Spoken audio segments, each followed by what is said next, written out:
한 주간 서울에서는 무슨 일이 일어났을까요? 이번 시간은 TBS 기자와 함께 최신 핫 이슈를 키워드로 살펴보는 시간입니다. 오늘은 박가영 기자와 함께합니다. 어서 오세요. 네, 안녕하세요. 네, 키워드 살펴보도록 하겠습니다. 첫 번째 키워드입니다. 같이 좀 탑시다. 이 합승 얘기잖아요. 네, 어떻게 딱 아시네요, 보시자마자. 아이, 그럼요. 이건 뭐 사실은 합승 아니면은 그 차 같이 타는 그런 카풀제 뭐 그 얘기라고 생각이 들었어요. 네, 다름 아닌 바로 택시 좀 같이 탑시다 뭐 이런 의미인데요. 이 정부가 36년 만에 택시 합승을 다시 수면 위로 끌어올렸습니다. 예.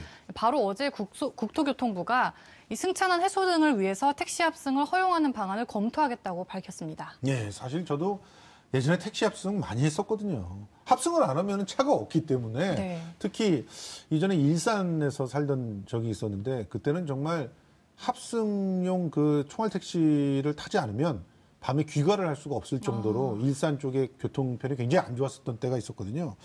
자, 근데 이거 굉장히 힘들어요. 그리고 기사들하고 승객들하고 다툼도 잦고 그래서 합승을 금지했던 거 아닙니까? 네, 맞아요.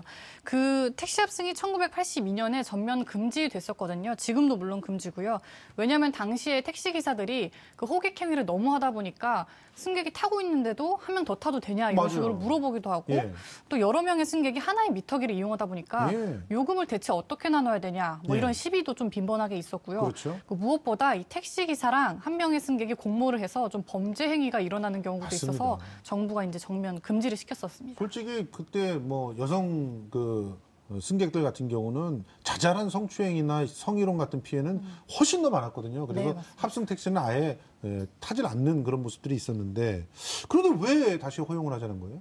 네, 이 택시 합승을 부활시키자는 목소리가 이 지난달 국토교통부의 김현미 장관과 이 교통 서비스 업체가 만난 간담회 자리에서 나왔거든요. 이 업체들은 스마트폰이나 뭐 앱 서비스 같은 신기술을 좀 이용하면 이런 단점을 보완할 수 있으니까 다시 좀 부활을 해보자라고 요구를 했고 이를 들은 국토부는 한번 검토를 해보겠다라고 승인을 한 거죠. 아, 진짜 그렇듯한데요? 듣고 보니까. 지금 뭐 그 대리 기사 앱 같은 경우도 보면은 자동적으로 거리가 계산돼가지고 금액이 자동적으로 정리가 되니까 각자가 이제 그 앱으로 합승 택시와 연결을 시키면 또 뭔가 새로운 그런 흐름들이 나올 수 있을 것 같긴 한데 근데 뭐 기본적으로 듣고 나면 그렇듯한데 이거 서울시가 예전에 도입하려다가 못했던 거 아닙니까?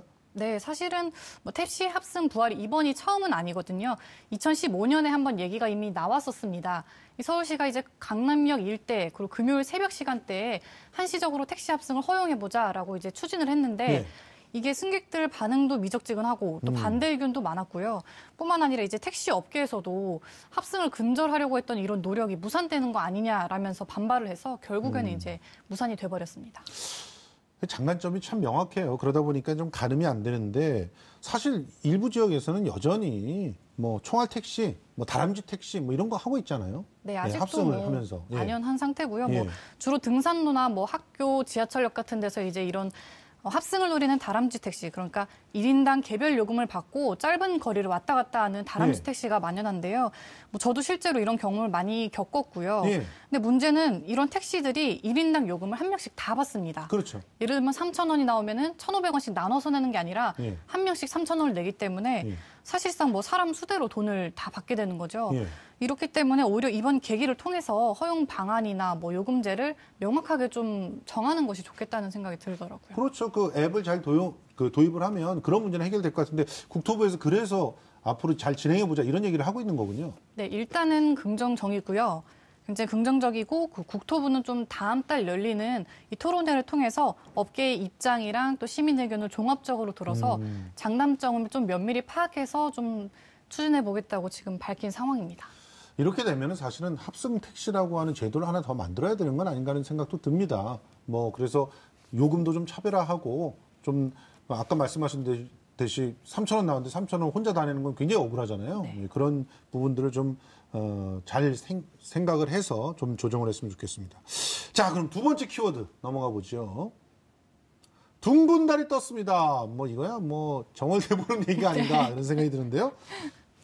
오늘 보자마자 다 이렇게 딱 눈치를 채시네요. 너무 제가 잘 알고 있는 그런 내용들이라서. 네, 그러니까 내일 모레, 그러니까 3월 2일이면 1년 중 가장 큰 달이 떠오르는 정월 대보름입니다. 예. 그래서 이렇게 둥근 달이 떴습니다로 키워드를 잡아봤습니다. 정월대보름 하면은 뭐 부럼도 깨야 되고 네. 뭐 정월대보름의 민속 놀이들도 같이 즐길 수가 있는데 일단 부럼은 건강을 챙기기 위해서 효율적인 습관이다, 효율적인 풍습이다 이런 얘기들이 있잖아요. 네, 뭐 옛날부터 우리 선조들이 정월 대보름 새벽에 뭐 호두나 땅콩 같은 부럼을 깼잖아요. 예. 근데 이게 치아를 튼튼하게 하는 동시에 뭐 한 해 동안 부스럼과 뭐 종기가 나지 않게 해달라 뭐 이런 소원을 비는 의미도 있고요. 예. 실제로 이런 그 불포화 지방산이 많이 들어있는 견과류를 먹으면 뭐 혈관을 깨끗하게 해주고 예. 겨울철 피부를 좀 보호할 수 있기 때문에 예. 지금도 뭐 주부들이 전통시장 가서 많이들 구매하고 계시다고 합니다. 예. 가족끼리 이 정월대보름을 즐기고 싶은데 근데 잘 몰라서 못하는 경우들도 많거든요. 뭐 어떤 특별한 정보들이 좀 있나요? 네, 서울시에서도 이제 정월 대보름 맞아서 많은 행사들을 준비하고 있는데요. 네. 일단 남산골 한옥마을에서는 오후 5시부터 북청사자 노름으로 흥을 돋우고요. 네. 이어서 뭐 시민들이 참여할 수 있는 달집 태우기라든가 오곡 주먹밥 나누기, 뭐 귀발 기술 체험 이런 다양한 체험 행사들을 준비하고 있습니다. 그냥 명절 때는 남산으로 가면 됩니다. 사실은 여기는 뭔가를 하고 있을 거예요. 아니 근데 미리 그 한성 백제 박물관인가 거기서는 미리 뭔가 행사를 연다고 하던데요. 네, 한성백제 박물관은 바로 내일 가시면은 정월 대보름 좀 분위기를 느끼실 수 있는데요. 예. 오후 2시부터 박물관 광장에서 강강술래 공연으로 좀 행사의 막을 열고요. 예. 그다음에 윷놀이나 뭐 제기차기처럼 어른들한테도 익숙한 놀이부터 예. 뭐 남생이 놀이, 멍석말이 좀 이런 이색적인 민속놀이가 함께 진행되기 때문에요. 예. 아이와 함께 손잡고 가시면 좋은 경험이 될 것 같습니다. 예. 날씨가 좋으면 좋겠는데 비가 이렇게 온다면 참 안타까운 일이죠. 자, 그럼 마지막 키워드 알아보겠습니다. 100년의 약속. 이건 잘 모르겠는데요. 네, 바로 내일이면 이 대한민국 민주공화정이 수립된 3.1절입니다. 아, 그렇죠. 네. 3.1절이 벌써 99년이 됐다라는 그런 얘기를 들은 적이 있는데요. 네, 맞습니다. 그래서 오는 2019년이면 이 3.1운동이 이제 100주년이 되는 해인데요. 그렇군요. 예, 서울시에서도 이런 3.1절 100주년에 대한 기대가 좀 많아서 이것저것 준비를 좀 많이 하고 있습니다. 예를 들면 뭐 3.1 운동의 시작점이었던 인사동 태화관터에 이 독립운동을 기리고 또 민족대표 33명을 기억하기 위한 광장을 지금 조성하고 있고요. 예, 예. 이런 광장에는 이제 3.1 운동과 관련된 역사나 문화 프로그램들이 많이 들어갈 예정이라고 합니다. 예. 시민들이 그 당일날 이렇게 참여할 수 있는 기념행사도 꽤 많다고 하던데요. 네, 이 밖에도 뭐 3.1절 당일에 시민이 즐길 수 있는 체험 행사들이 많은데요. 예. 일단 안국역은 독립운동으로 테마를 잡은 새로운 이제 재탄생을 하고요. 그렇게 되면 이제 전국 950개 역 중에서 유일하게 이제 독립운동의 색깔을 갖게 됩니다. 아, 그렇네요. 예, 그리고 종로구 천도교 중앙대교당에서도 이제 99주년 3.1절 기념대회를 하고요.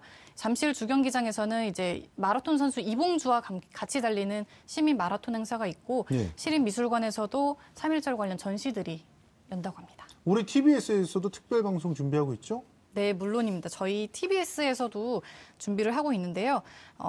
대한민국 민주공화정의 100년의 역사를 추적하는 특별기획 다큐멘터리를 준비했습니다. 예. 제목은 보시다시피 대한민국 민주공화정 100년의 약속이라고 예. 지었고요. 여기서 이제 황제의 나라에서 국민이 주인인 나라로 어떻게 바뀌었는지 이런 것들을 역사적 근거를 통해서 낱낱이 파헤칠 예정이고 예. 특히 임시정부 외교부장의 친필 메모나 뭐 건국 편지처럼 방송을 통해서만 보실 수 있는 최초 공개되는 내용들이 많기 때문에 예, 예. 눈여겨보시면 좋을 것 같습니다. 뭐 이걸 보려면은 일단 여기 나와 있는데 그 IPTV는 이런 채널들 그리고 TBS 앱이 굉장히 편하더라고요. 네. 앱을 통해서 보시면 되겠죠? 그렇죠. 내일 낮 12시 10분이니까요. 딱 예. 점심 드시면서 예. TBS 앱으로 실시간으로 시청하시면 좋을 것 같고 예, 예. 또 PC로 보시는 분들은 뭐 유튜브나 페이스북에 이제 TBS를 검색하시면 바로 예. 시청할 수 있습니다. 예, 좀 기대하셔도 좋을 것 같습니다. 뭐 오랫동안 잘 준비한 그런 다큐멘터리니까 한번 만나보셨으면 좋겠습니다. 저도 꼭 시청하도록 하겠습니다. 네. 오늘도 이렇게 풍성한 소식 정말 감사합니다. 박가연 기자와 함께했습니다. 고맙습니다.